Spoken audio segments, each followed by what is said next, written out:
Master, welcome back again to our channel. Panibagong araw, panibagong kabanata na naman ang pagsumasumay natin ngayong araw na ito. At kung bago ka sa ating channel, pag-click ang subscribe button and hit the notification bell para updated kayo sa ating mga susunod na videos. So mga Master, bago natin simulan ang ating kabanata ngayong araw na ito, huwag po sana natin skip yung ads mga Master, no, dahil malaking bagay na po yan sa ating munting channel. So simulan na natin kabanata ngayong araw na ito. Let's go! Kabanata 561 hanggang 580. Kabanata 561. Naniniwala siya na siguradong kikita siya balang araw. Punong-puno na siya sa sarili kaya nakaramdam na lang siya ng pang-aalipusta nang marinig niyang pinalaki ito ni Jasper. Mula sa kanyang pananaw, ang tagumpay na inilarawan ng isang grupo ng mga mahihirap na kamag-anak sa kanayunan ay hindi maaaring maging anumang espesyal. Gayunpaman, nabalot siya ng matinding selos matapos makita ang marangyang villa at ang hilera ng mga BMW na nakaparada sa harapan nito. Ito ay luho na lampas sa kanyang pinakamaligaw na mga pangarap. Hindi ba niya maibabahagi ang pera niya sa amin dahil ganoon siya kay Aman? Kamag-anak niya kami. Ang ginagawa niya ay ipagmalaki ang kanyang kayamanan. Paano magtatagumpay sa buhay ang isang tulad niya? Kahit mayaman siya, temporary lang. Malaki ang talo niya sa hinaharap. Bulong ni Terence Lane sa nagngangalit na mga ngipin. Kuwit-kuwit. Pagdating ni Jasper sa Shangri-La Hotel, mahigit 20 minuto na doon ang mga kamag-anak niya. Nakaupo na ang lahat sa kani-kanilang upuan habang sila ay nasa maingay na daldalan. Ang bawat isa sa kanila ay sinusubukan ang kanilang makakaya upang mapanatili ang kanilang kalmado sa harap ng bawat isa.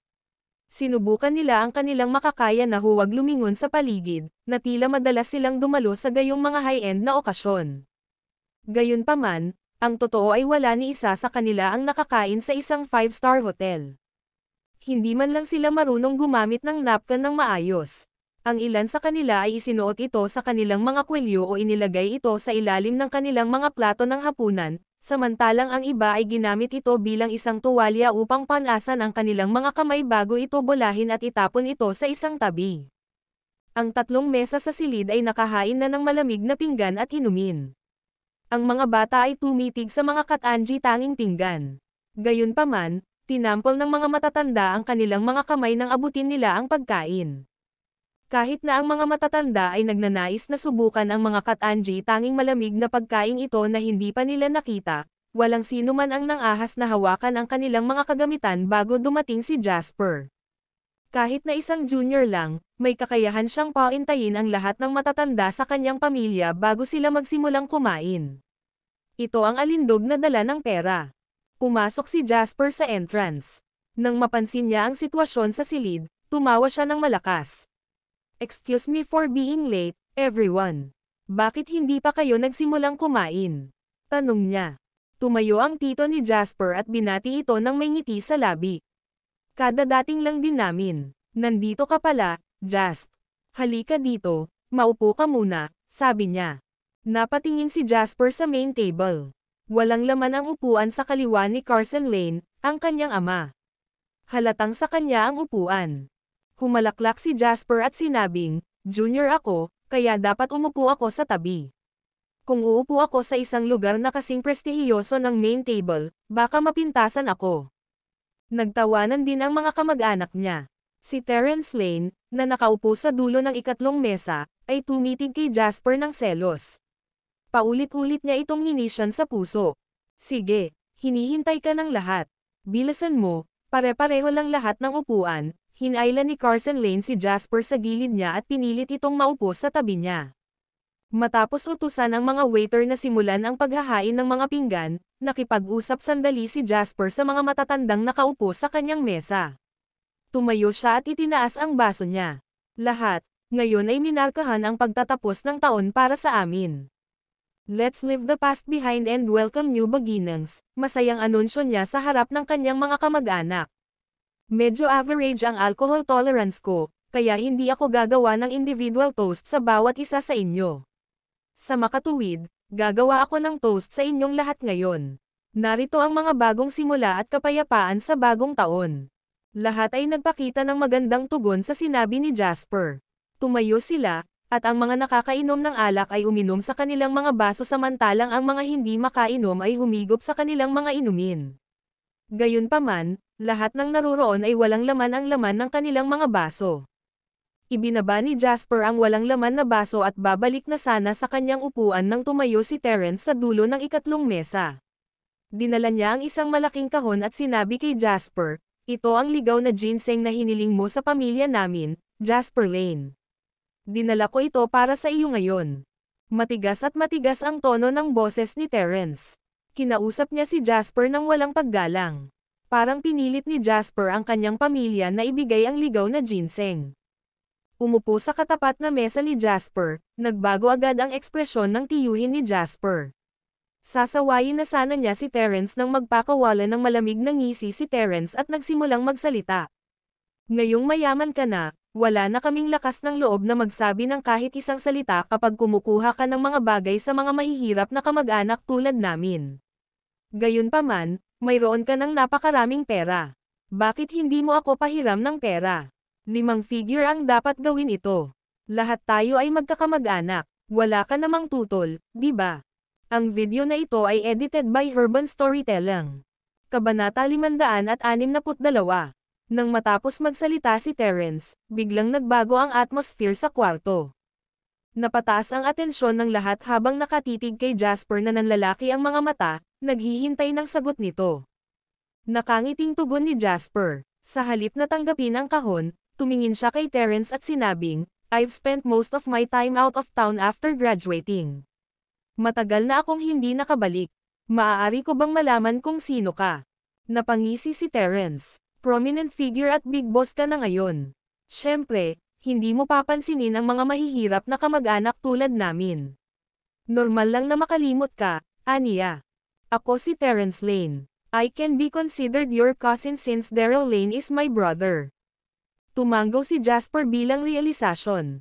Naalala ko na may nakababatang kapatid siya. Tumawag siya sa akin hindi pa nagtagal para sabihin sa akin na nagmamadali siyang bumalik sakay ng tren. Sabi niya mamaya pa daw siya dadating, aniya. Nagtampo si Terence at sinabing, alam ng lahat na ang kapatid ko ay magpapatakbo ng malaking negosyo sa lalong madaling panahon.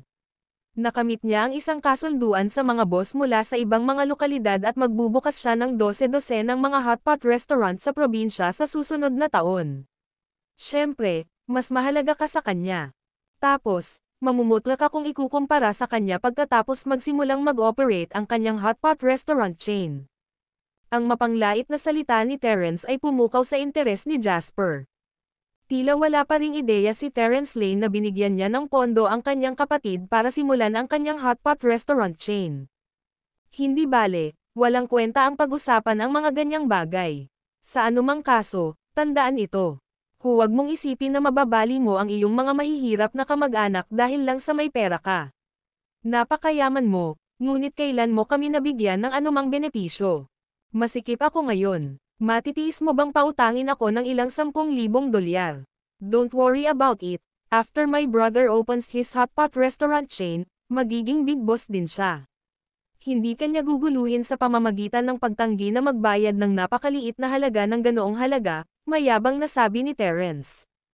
Terence Lane. Umungol sa galit ang tiyuhin ni Jasper. Baka sa mukha niya ang awkward at nakakahiyang ekspresyon. Anong kalokohan ang ginagawa mo? ***starred ka. Mag-sorry ka agad sa pinsan mo. Saway niya kay Terence. Tumalikod ang kanyang tiyuhin para harapin si Jasper. Isang tuyong tawa ang pinakawalan niya. Spoiled ko na siya simula bata pa siya. Mangyaring huwag yumoko pababa sa kanyang antas. Tuturuan ko siya ng leksyon pagkatapos nito, sabi niya kay Jasper. Kinaway-kaway ni Jasper ang kamay niya at tumingin kay Terence na may masayang ngiti. Magkano pera ang gusto mo?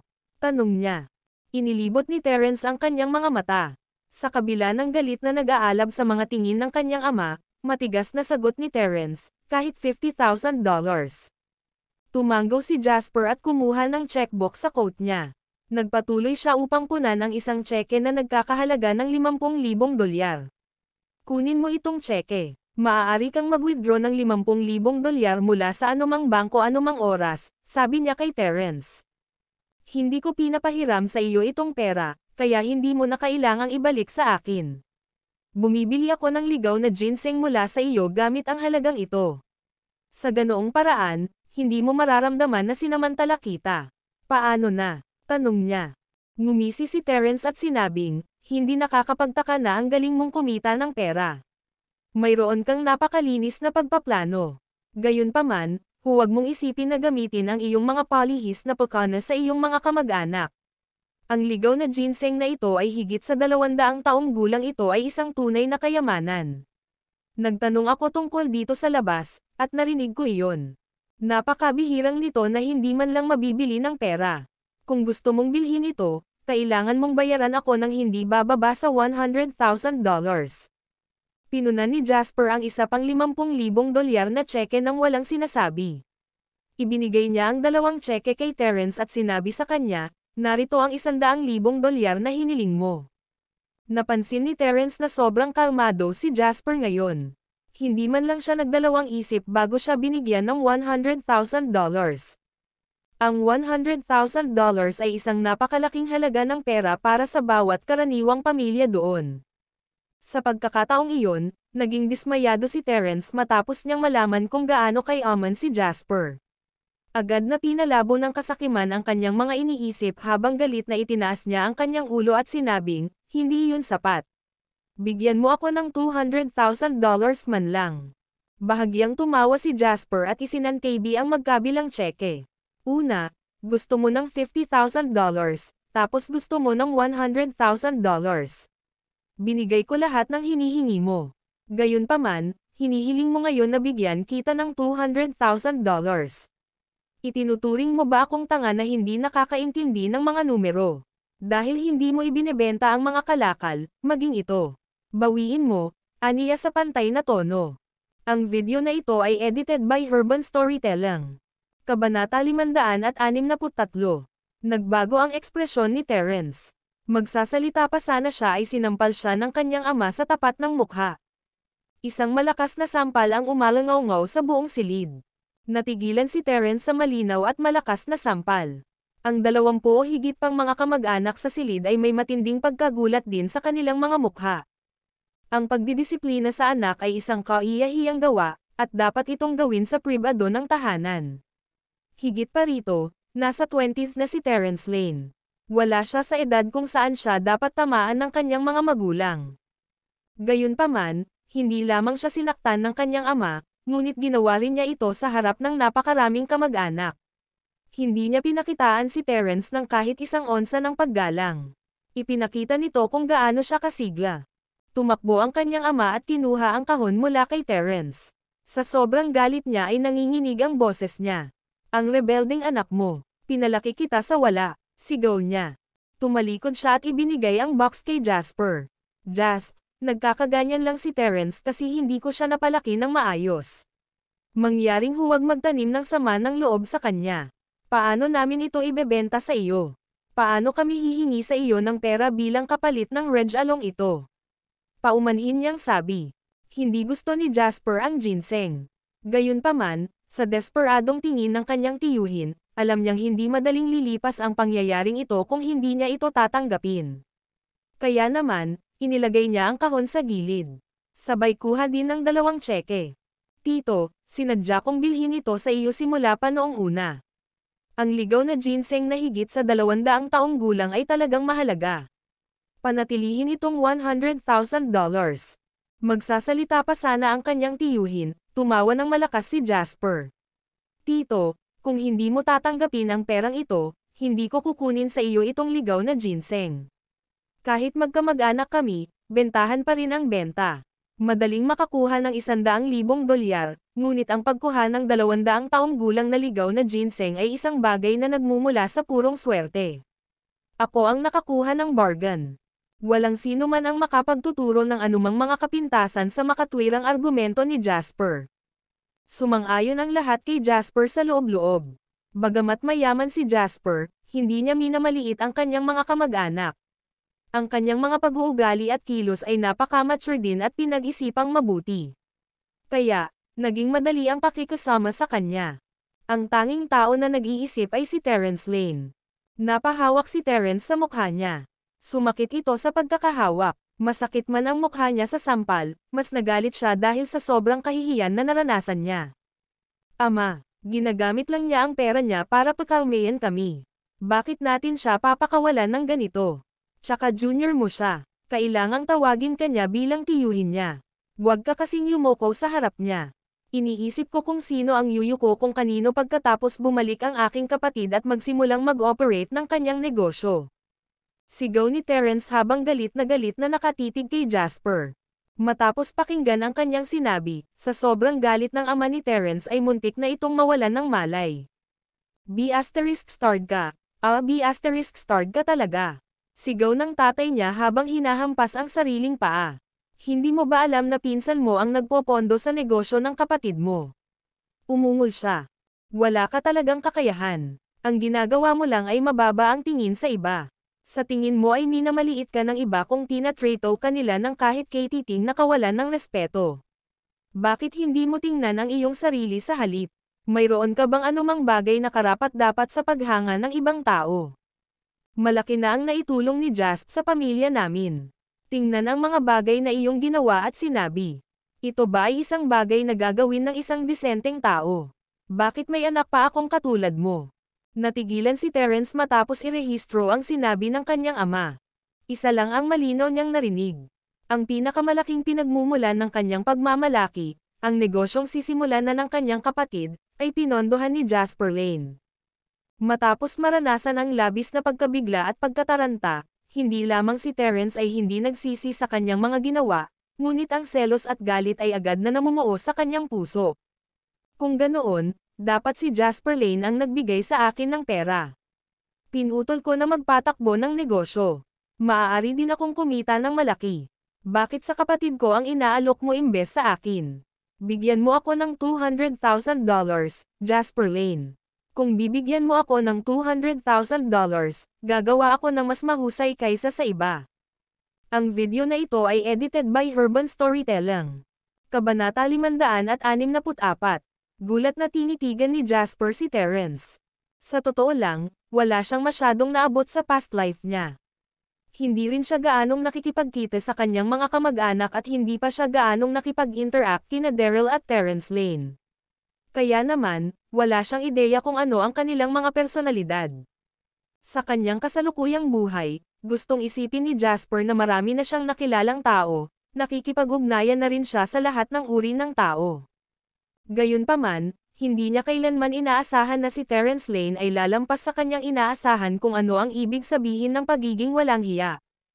Ang huling pagkakataon na naramdaman ni Jasper ang ganitong paraan ay noong nakikipag-ugnayan siya kay Penelope Hunt at sa kanyang pamilya.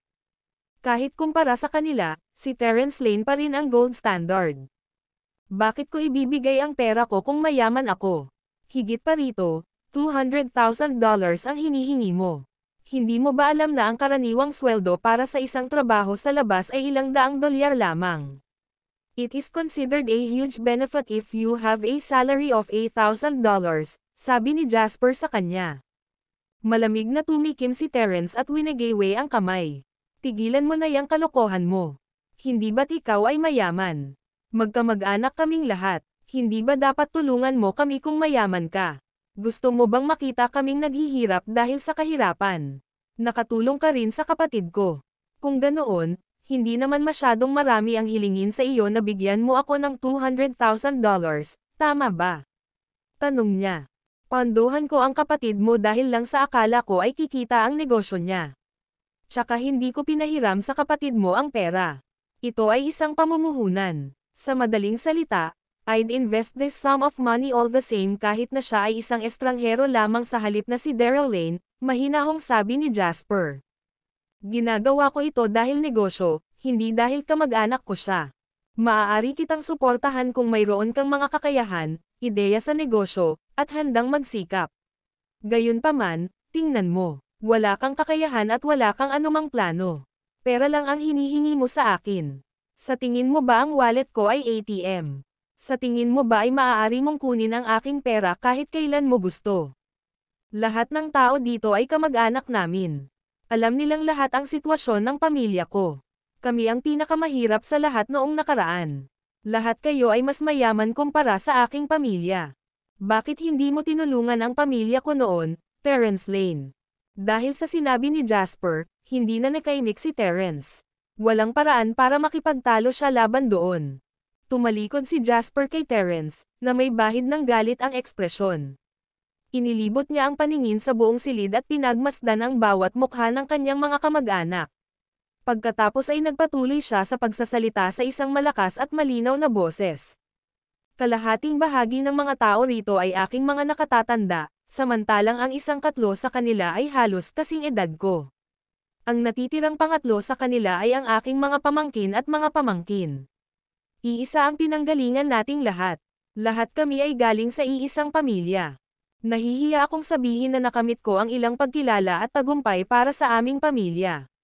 Gayunpaman, sasabihin ko ang ilang mga salita ng walang kahihiyan ngayon. Magkamag-anak man o magkakaibigan, ang mga salita ko sa iyo ay pareho.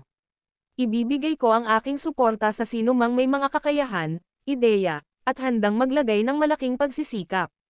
Gayunpaman, sino man na nag-iisip na ako ay isang madaling target o naniniwala na ako ay obligado na magbigay ng pera sa lahat ngayon na ako ay mayaman ay dapat lamang na iligtas ang kanilang mga pagsisikap.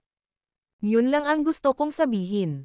Huwag mo akong pansinin. Maaari na kayong magsimulang kumain at uminom. Anyways, ako na ang bahala sa lahat dito. Kung hindi sapat ang hospitality, kasalanan ko. Pwede nyo akong pag-alitan lahat ng gusto nyo. Gayunpaman, kung sadyang narito ka para manggulo, hindi kita tatanggapin o paglilingkuran. Bumalik sa main table, tinapik ni Sally Lord si Charlie Lane. Hindi ba magpapakita ng masama kay Just kung ganito ang sasabihin niya? Nag-aalalang tanong nito sa kanya. Si Charlie ay may pantay at kontroladong ekspresyon sa kanyang mukha. Hindi ito magpapakita ng masama sa kanya. Nagsasabi lang siya ng mga katotohanan. Wala naman sigurong sinabing masama si Just. Nasa kanya ang suporta ko, he said. Pagkatapos noon, ibinaling ni Charlie ang isang nasisiyahang tingin kay Jasper. Matanda na ako ngayon. Lumaki na talaga ang anak natin, he remarked. Tahimik na nagkatinginan ang ibang mga kamag-anak. Pinandilatan ng uncle ni Jasper si Terence at naiinip na umungol, bakit nakatayo ka pa dyan? Scram. Namumula ang mukha ni Terence sa galit habang tinatitigan si Jasper ng masama. Saka siya tumalikod at naglakad palayo. Ang video na ito ay edited by Urban Storytelling. Kabanata 565. Siyempre, walang lakas ng loob si Terence na manatili doon at kumain kasama nila. Lumabas siya ng kwarto sabay kalampag ng pinto. Huminga ng malalim ang ama ni Terence at ikanaway ang kamay. Huwag mo siyang pakialaman. Hindi na kailangang pag-isipan pa siya. Ang batang ito ay lampas sa kaligtasan, sabi niya. Pinunasan ni Honey Seret ang kanyang mga luha sa isang sulok ng silid. Siya ay labis na nabalisa. Inaliw ni na Charlie Lane at Sally Lord ang tiyuhin at tiyahin ni Jasper. Samantala, bumangon si Jasper at umikot sa kwarto para mag-toast kasama ang lahat. Walang sino man ang tila nagbigay pansin kay Terence Lane, na umalis sa isang bagyo ng matinding galit. Bagamat si Terence Lane ay nagdulot ng hindi kanais-nais na pagtatalo sa hapunan ng Pasko, walang sino man ang nagpakita ng anumang mga palatandaan ng kalungkutan sa kanilang mga mukha. Mabilis na inalis sa isipan ng lahat ang pangyayari. Hindi nagtagal, muling naging masigla ang kapaligiran sa mga mesa. Bagamat hindi lahat ay masaya sa kabuuan ng hapunan, at least ito ay natapos sa isang magandang tala. Pagkatapos kumain ng lahat, inayos ni Jasper na manatili sila sa Shangri-La Hotel. Nag-book siya ng kwarto para sa bawat pamilya kung saan maaari silang manatili ng hanggang 3 araw at 2 gabi. Ang desisyon na manatili doon ay ganap na nasa kanila. Sa hapon, si Daryl Lane, na nagmamadaling bumalik mula sa ibang bayan, ay nagmamadaling hinanap si Jasper. Halatang narinig niya ang pangyayari ni Terence noong nakaraang araw. I'm so sorry, pinsan.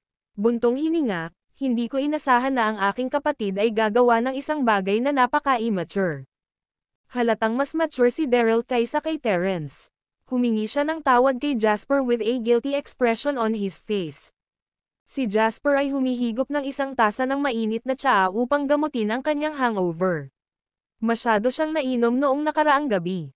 Natawa siya nang marinig ang sinabi ni Daryl. Ayos lang, nag-assume lang ako na may niloloko akong bata. Hindi mo na kailangang banggitin. Anyway, paano napunta ang usapan? Tanong niya. Bakas sa mukha ni Daryl ang pananabik. Malapit nang matapos ang lahat. Sinabi ng boss ng Hello Hotpot na pupunta siya para bisitahin ka ng personal pagkatapos ng Pasko. Tungkol sa pagmamayari, gusto niyang magkaroon ng 30% ng kabuuang bahagi. Makukuha mo ang 60% nito, at magkakaroon ako ng 10%. Ayos lang ba sa iyo? Nag-propose siya. Tumawa si Jasper. Iyan ay ganap na maayos.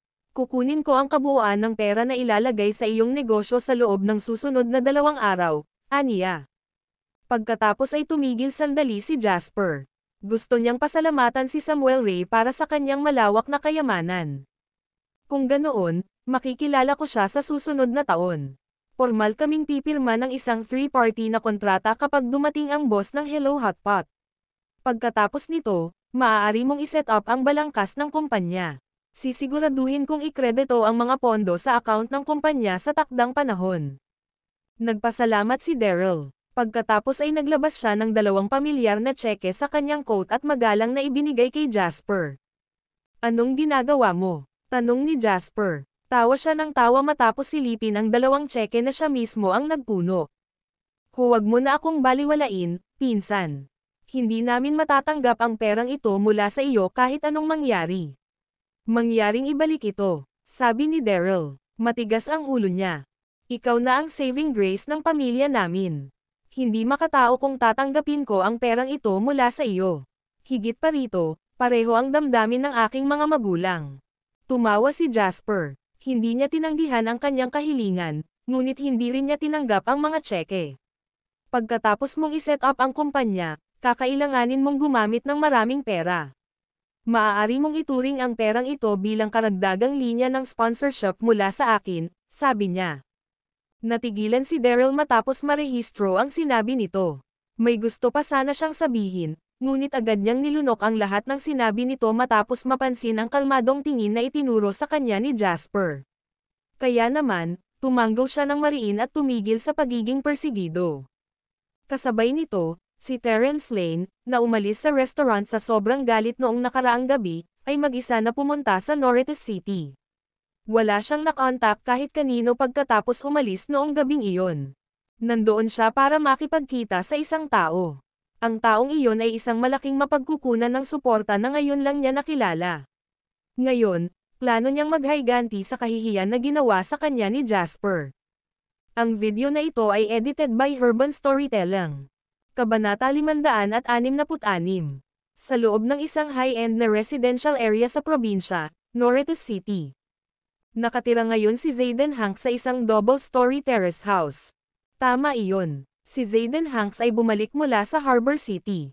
Si Zayden Hanks ay sumailalim sa isang malaking pagbabago mula noong komprontasyon sa pagitan ng Hanks at Jasper Lane sa lalawigan, pagkatapos na ipadala sa Harbor City ng kanyang ama.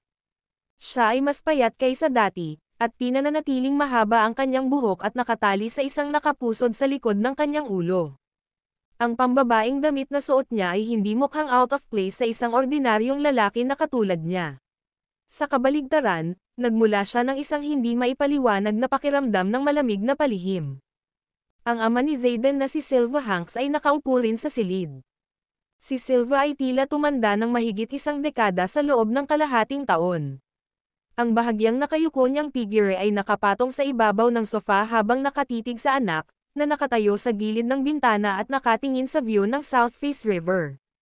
Zayden, bakit ka bumalik? Bago pa matapos magsalita si Silva ay lumingon si Zayden at ngumiti sa ama.